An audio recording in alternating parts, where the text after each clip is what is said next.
Assalamualaikum warahmatullahi wabarakatuh.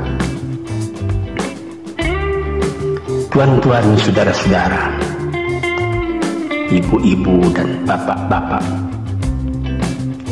yang sudi mendengarkan keterangan agama yang saya berikan di dalam kaset ini. Moga-moga Tuhan melimpahkan, memurniakan rahmat dan nikmat-Nya kepada kita semuanya. Saya akan membicarakan suatu ayat yang bertemu di dalam surat Al-Baqarah. Bunyinya, Allahu waliyul ladzina amanu yukhrijuhum minadh dhulumati ilan nur wal ladzina kafaru awliya'uhumut taghut yukhrijunahum minan nuri ila dhulumat. Artinya, Allah adalah menjadi pemimpin bagi orang-orang yang beriman, orang yang mempunyai kepercayaan yang teguh. Dan Allah, apabila orang itu telah betul-betul menganggap Allah menjadi pemimpinnya, Allah pun menjamin mengeluarkannya daripada gelap gulita kepada terang benderang. Gelap gulita kebodohan kepada kecerdasan. Gelap gulita kehidupan tak tentu arah kepada tujuan yang sejati. Sebaliknya, orang yang kafir yang tidak percaya kepada Allah, maka sebaliknya yang terjadi, daripada terang benderang ia akan dipimpin oleh taghut, oleh kekuasaan yang bukan bersandar kepada Allah. Yang demikianlah yang akan mengeluarkannya daripada terang benderang kembali ke dalam gelap gulita. Oleh sebab itu, rohani manusia itu adalah melalui di antara gelap dan terang kehidupan itu, di antara terang dan gelap kehidupan. Kalau sekiranya jasmani kita, kalau sekiranya badan kita yang lahir ini diberi cahaya oleh matahari yang terbit di waktu pagi, yang terbenam di waktu sore, rohani kita pun diberi juga terang oleh suatu yang lebih terang dari matahari, yaitu petunjuk dan hidayat Tuhan. Di dalam Al-Quran, Tuhan memberikan bujukan, memberikan jiwa besar kepada orang-orang yang beriman itu. Tuhan bersabda, La tahinu wa la tahzanu wa antumul a'launa in kuntum mu'minin. Engkau ini adalah orang yang tinggi kalau engkau tetap memegang kepercayaan kepada Allah Subhanahu wa ta'ala. Di dalam perjuangan hidup di dunia ini, perjuangan antara yang hak dengan yang batil, antara gelap dengan terang, antara keyakinan dan keraguan, manusia berjalan di sekitar itu. Di kiri dan di kanan kita berjumpalah gelap dan terang itu. Maka diberilah pedoman manusia tadi. Apa pedoman? Walaupun bagaimana hebatnya, geloranya, tofannya, alim bubunya, ombaknya dan gelombangnya kehidupan itu, manusia mesti teguh berpegang kepada iman. Sebab kehidupan di dunia itu menurut peraturannya ialah tidak ada yang tetap. Yang tetap itu ialah berubah. Berubah itulah ketetapan yang ada dalam dunia. Panas sangat terik, benar, nanti akan hujan. Hujan sangat lebat, benar, nanti akan panas. Di suatu tempat terjadi hujan yang lebat, berhari-hari timbul banjir. Iya, banjir itu tidak tiap hari, nanti dia kering lagi. Di laut pun demikian pula. Ada pasang naik, tergenang ke atas. Besok pagi air itu sudah kering lagi, surut pasang. Begitulah kehidupan di dunia itu. Itu harus kita yakini supaya kita jangan terombang-ambing dalam kehidupan itu.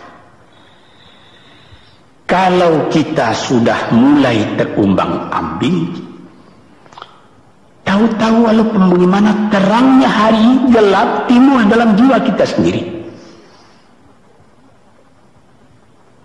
Walaupun panas terik, kita berhujan. Hujan oleh keringat kita sendiri.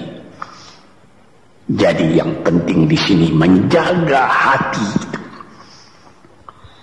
Sampai ya Rasulullah, Nabi kita Muhammad SAW, inna fil jasadi mudghatan, di dalam tubuh manusia itu ada suatu bekuan darah.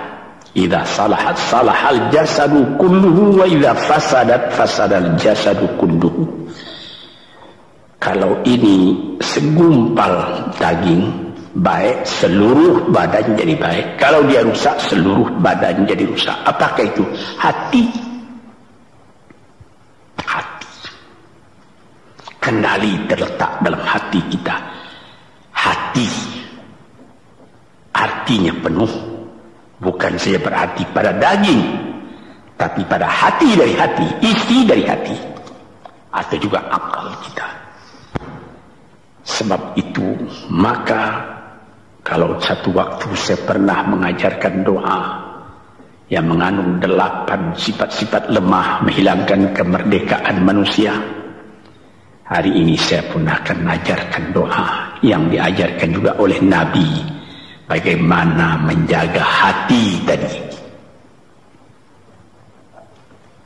Di situ dalam doa itu ada tersebut 4 perkara. Apa tersebut? Allahumma inni a'udzubika min qalbin la yakhsha'u wa min ilmin la yanfa'u wa min nafsin la tashba'u wa min du'a illa yusma'u. Jadi 4 perkara. Yang pertama, Allahumma inni a'udzubika min qalbin la yakhsha. Aku sangat berlindung kepada Engkau ya Allah, janganlah sampai terjadi hati saya itu tidak khusyuk lagi. Ini bahaya ini. Mulai bahaya, mengancam kepada manusia. Kalau hatinya tidak khusyuk lagi, hati khusyuk yaitu hati itu tentu jelas tujuannya kepada Allah. Allah menjadi pegangannya, Allah menjadi bentengnya, Allah menjadi ingatannya, Allah menjadi tujuannya. Dan kepada Allah dia kalau sembahyang menghadapkan diri, menghadapkan hati, maka permohonan kita yang pertama kepada Tuhan, ya Tuhanku, janganlah sampai hati saya ini tidak khusyuk lagi. Sebagai orang Islam, kita sembahyang 5 waktu. Di dalam Al-Quran dikatakan sembahyang itu ialah khusyuk, terpadu ingatan kepada Tuhan. Tapi kalau kita sudah, hati itu sudah mulai ditumbuhi penyakit, walaupun sembahyang, mulai sejak Allahu Akbar, pikiran sudah menjalar kepada yang lain. Piutang belum menerima, utang belum terbayar, makanan belum masak, macam-macam lah yang teringat. Padahal kita dalam sembahyang. Ini apa arti sembahyang tadi lagi? Ini sudah mulai berbahaya ini. Banyak orang yang tidak meninggalkan sembahyang, tapi tidak ada bekas dari sembahyang itu kepada kehidupannya. Di dalam sembahyang kita baca inna salati wa nusuki wa mahyaya wa mamati lillahi rabbil alamin. Sesungguhnya sembahyangku dan ibadatku dan hidupku dan matiku sama sekali terserah kepada Allah. Ini dirasakan dalam hati, bukan cuma disebut di dalam mulut. Sebagaimana dikatakan, bukan jadi lip service sebagai seput tangan penggosok-gosok mulut, bukan begitu. Yang dari hati. Kalau sudah dari hati yang khusyuk, ini berbekas kepada kehidupan. Aku tak takut menghadapi segala keadaan dalam hidup, sebab hatiku bertali dengan Tuhan. Dari Tuhan aku datang, kepada Tuhan aku akan kembali. Ini namanya hati yang khusyuk. Tapi kalau sekiranya bacaan tetap fasih, tapi tidak ada lagi dari hati, melainkan rutin saja. Mayang 5 waktu sehari semalam, tapi tidak merubah kepada perangai, tandanya sembahyang tadi tidak khusyuk. Ini yang pertama kita minta kepada Tuhan. Janganlah sampai kita mempunyai hati yang tidak khusyuk, hati yang tidak teringat kepada Allah. Kalau hati tidak ingat lagi kepada Allah, maka segala pekerjaan yang terlarang sudah ringan saja kita mengerjakan. Menipu,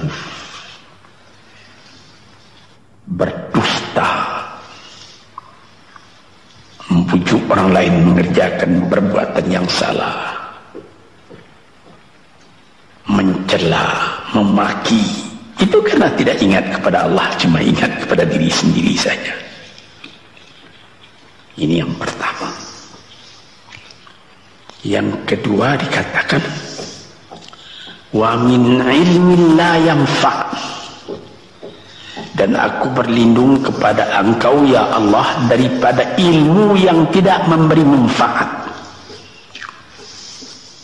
Padahal disebutkan oleh ahli-ahli, ilmu yang memberi manfaat itu membawa manusia kepada iman. Al-ilmu yad'u ilal iman, ilmu itu membawa manusia kepada iman. Sekarang sudah ilmu banyak, tapi tidak membawa kepada iman, melainkan membawa kepada celaka. Sudah maju kepandaian orang, ilmu, pengetahuan orang, teknologi orang, sains orang, knowledge orang, dan segala macamnya, tapi tidak ada manfaatnya kepada manusia.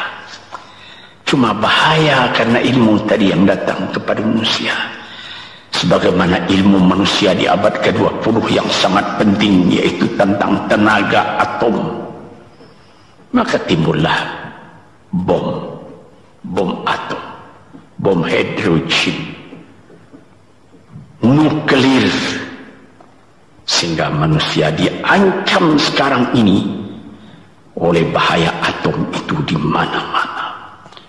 Apabila kita lihat di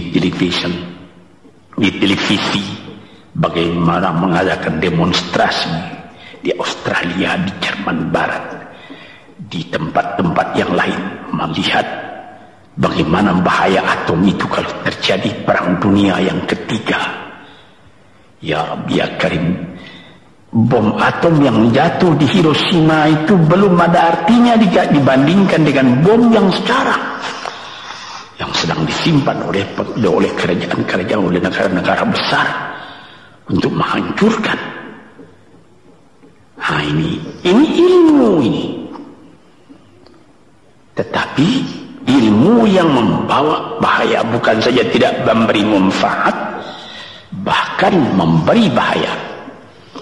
Di sini terasa oleh kita bahwa ilmu yang ada itu pun mesti dikembalikan atau dikendalikan oleh iman.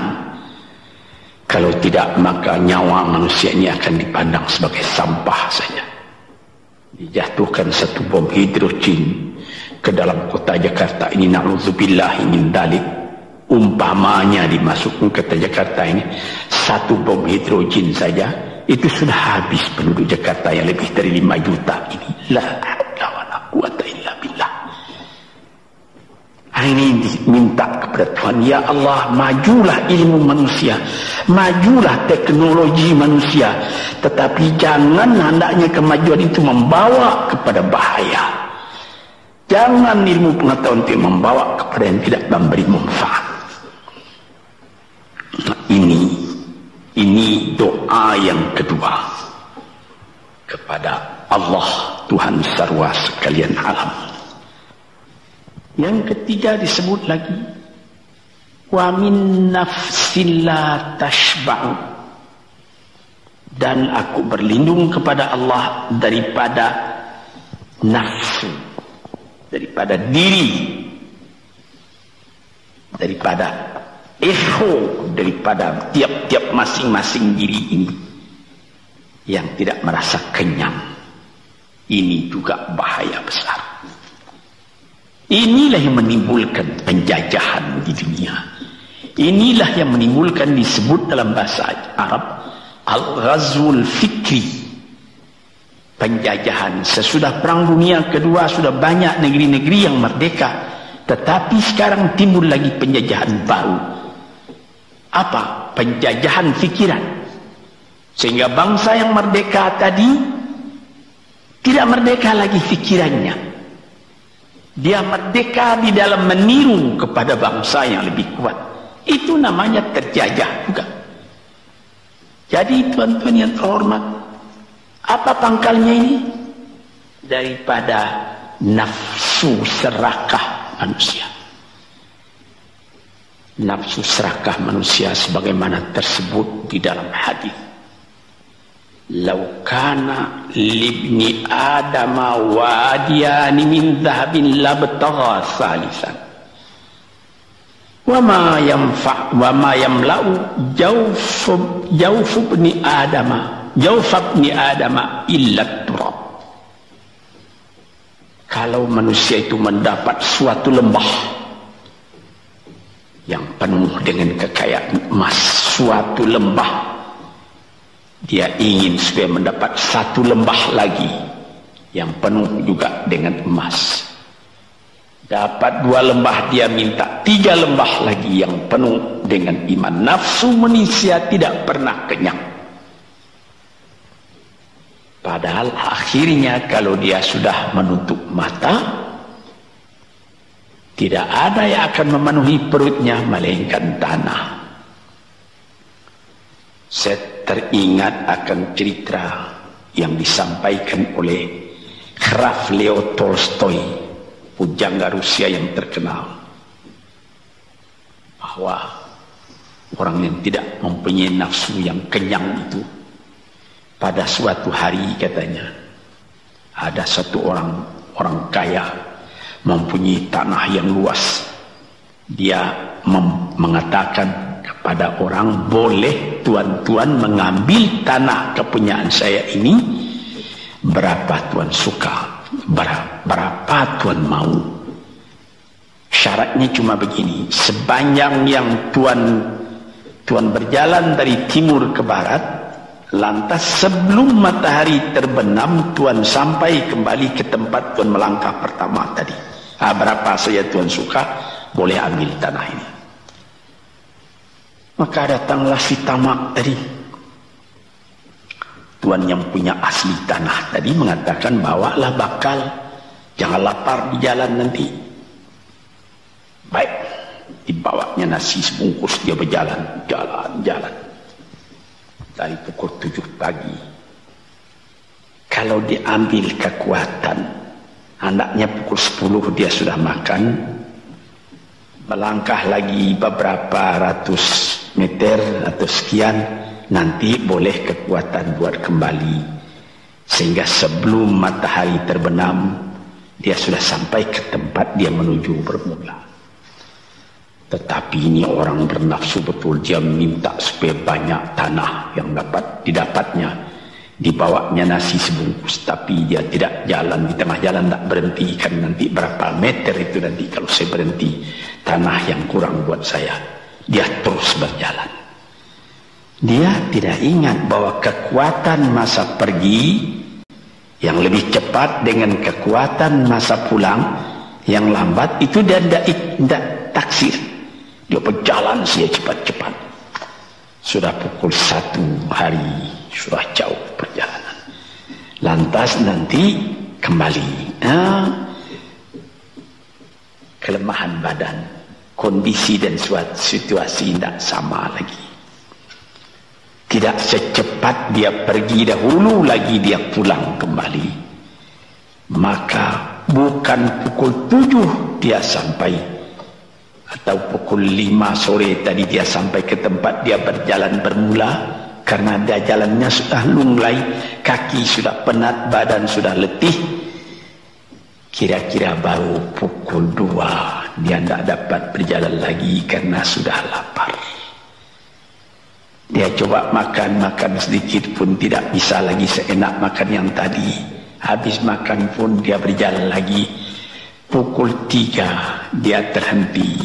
Jauh lagi baru sampai tempat yang pertama. Menurut syarat yang diberikan oleh mempunyai tanah yang pertama, kalau engkau tidak sampai ke tempatmu yang pertama tadi sorenya, tanah ini tidak engkau dapat lagi semua. Memang tidak sampai dia. Pukul 4 dia sudah berhenti berjalan, tidak kuat lagi. Mata sudah gelap. Akhirnya karena terlalu capai, terlalu penat, mati dia di tengah jalan. Berapa dia dapat tanah tadi lagi? Cuma sepanjang badannya untuk kuburannya, yang lain tinggal semua. Ini satu misal yang dibawakan oleh Graf Leo Tolstoy, yang sesuai dengan hadis Nabi tadi, nafsul la tashba, diri manusia yang tidak pernah merasa kenyang. Kita berkehendak tidak berbatas, tapi tenaga kita sendiri berbatas. Ini kerap kali tidak difikirkan oleh manusia. Dia punya angan-angan, dia punya macam teori yang dikeluarkan. Dia lupa bahwa nanti tenaganya itu akan terbasas karena sakit, karena lapar, karena tua. Sebagaimana pepatah dari nenek moyang kita, tanda-tanda dikirimkan lebih dulu bahwa kita tidak akan lama lagi di sini. Apa? Rambut, gigi, mata sudah mulai kabur. Uban sudah mulai bertabur. Gigi sudah mulai gugur. Kulit sudah mulai kendur. Kalau mata sudah kabur, uban sudah bertabur, gigi sudah gugur, kulit sudah kendur, sudah 4 perkara. Yang kelima ialah pintu kubur. Nah, ini kerap kali manusia lupa yang demikian. Sebab itu dikatakan, ya Tuhanku, janganlah sampai aku ditumbuhi oleh penyakit nafsu yang tidak mau kenyang-kenyang itu. Nah ini, kemudian itu timbul lagi doa yang keempat, disebutkan di situ, wa min du'a illa yusma. Ini lebih berbahaya lagi. Ini sudah puncak dari bahaya. Apa artinya? Dan aku berlindung kepada Engkau ya Allah daripada doa yang tidak didengar lagi. La ilaha illallah. Mendoa ya Allah, kasih aku ini, kasih aku kesempatan, tapi tidak didengar lagi. Tuan-tuan, para pendengar kaset yang tercinta, ada tersebut dalam hadis Nabi, wa malbasuhu haram, wa mashrabuhu haram, wa ghudhiya bil haram. Ya Rab, ya Rab, fana yustajab lah. Ash'asa aghbara.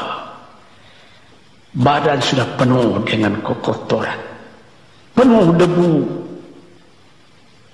Yamudu ilaihi ila sama, menadahkan tangan keduanya ke langit. Ya Rabbu, ya Rabbu, ya Tuhanku, tolong aku, ya Allah, bela aku. Padahal yang dimakan haram, yang diminum haram, dibesarkan dengan yang haram. Fana yustajabulah. Dengan jalan apa Allah Ta'ala akan mengabulkan doa itu? Badan kotor menghadap kepada yang bersih, meminta diberi kebersihan. Bagaimana caranya? Tuan-tuan yang terhormat, pernah dalam Quran Tuhan mengatakan, la yanzuru ilaihi wa la yukallimuhum Allah wa la yanzuru ilaihi. Allah tak mau mengajak dia bercakap dan Allah tidak memandang kepada dia. Saya sendiri dengan segala kerendahan hati mengatakan bagaimana beratnya kita bertemu dengan seorang orang besar, lalu dia mengulurkan tangan kepada kita, tapi mata kita tidak dilihatnya.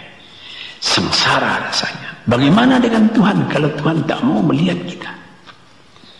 Sebab itu para pembaca, pendengar kaset yang tercinta, berdoalah kepada Tuhan supaya hati kita selalu terbuka. Jangan sampai kita mempunyai hati yang tidak khusyuk, ilmu yang tidak memberi manfaat, jiwa yang tidak pernah kenyang, dan doa yang tidak didengar. Ya Allah, dengarkan doa kami dan tunjukkan kepada kami jalan yang benar dan beri kami terang dalam kehidupan ini. Yang keempat ialah wa min du'a illa yusma. Dan aku berlindung kepada Engkau ya Allah, jangan sampai doaku tidak terdengar, tidak didengar oleh Tuhan.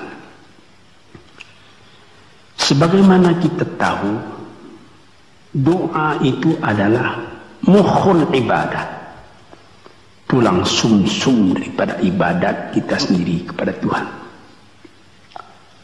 Segala perbuatan kita patrikan dengan doa, dengan harapan mudah-mudahan diizinkan oleh Allah, disampaikan maksud kita, macam-macam yang kita minta kepada Tuhan. Tapi kalau doa itu sudah tak diperdulikan lagi oleh Tuhan, apa celaka kita, apa daya kita, apa upaya kita? Di sini kita melihat apa sebab maka doa tidak didengar oleh Tuhan, tidak diperkenankan oleh Tuhan. Tentu saja bukan dari salah Tuhan, melainkan dari salah kita sendiri. Di dalam Al-Quran dikatakan iyyaka na'budu wa iyyaka nasta'in. Al-Fatihah tersebut, kepada Engkaulah kami menyembah ya Allah, dan kepada Engkau kami minta tolong. Tapi dengan tidak sadar, kerap kali kita berbuat terbalik. Iyyaka nasta'in wa iyyaka na'budu, kepada Engkau kami minta tolong, lalu kepada Engkau kami menyembah. Minta tolong dulu baru menyembah. Minta tolong banyak-banyak tapi terima kasih tidak ada. Tentu saja tidak didengar oleh Tuhan. Di dalam satu hadis tersebut, Asy'asa al-Ghabbara yamuddu yadaihi ila samai ya Rabbu ya Rabbu, wa mat'amuhu haram wa mashrabuhu haram wa malbasuhu haram wa ghudhiya bil haram fa anna yustajabu lah. Badan sudah kotor, sudah berkerunyut, kesusahan, kegelisahan kehidupan terbayang kepada tubuh sendiri, lalu menadahkan tangan ke langit meminta kepada Allah, ya Tuhanku, ya Tuhanku. Bagaimana Tuhan bisa mengabulkan? Dengan pikiran yang kotor engkau menghadap kepada Tuhan. Kalau tidak terkabul, jangan Tuhan yang disalahi, Hatimu sendirilah salahi. Apa yang engkau perbuat dalam kehidupan ini? Di mana terdesak engkau ingat kepada Tuhan. Di zaman kesenangan engkau lupakan Tuhan. Di dalam mendapat percobaan engkau merengek mengadu kepada Tuhan. Jiwa yang seperti ini janganlah sampai timbul pada diri kita sendiri. Saya sudah mengalami apabila saya berhadapan-hadapan dengan orang besar, saya ingin dia menghadapkan matanya kepada saya. Apa kabar saudara? Kabar baik. Dia lihat mata saya lihat mata dia. Tapi kalau ketika dia bersalam dengan saya, dia melihat kepada orang lain, bukan main sakit hati saya. Apa salah saya maka dia begitu? Mengapa tidak saya yang dipandang? Sedangkan dengan sesama manusia lagi begitu perasaan kita. Bagaimana dengan Tuhan? La yanzuru ilaihim wa la yukallimuhum. Allah tidak memandang sebelah mata kepada Allah, kepada kita. Allah tak mau cakap, tidak mau bercakap dengan kita sepatah pun. Langit mana tempat kita bernaung, bumi mana tempat kita berpijak kalau sudah demikian keadaannya. Nah, ini yang dijaga tuan-tuan yang terhormat dalam doa keempatnya itu. Hati janganlah sampai tidak khusyuk, ilmu janganlah sampai tidak memberi manfaat, nafsu janganlah sampai tidak kenyang, dan doa janganlah sampai tidak didengar. Saudara-saudara, moga-moga Allah memberikan kepada kita hati yang terang. Sebagaimana ayat yang mula-mula saya sebut tadi, Allahu waliyul ladzina amanu yukhrijuhum minadh-dhulumati ilan nur.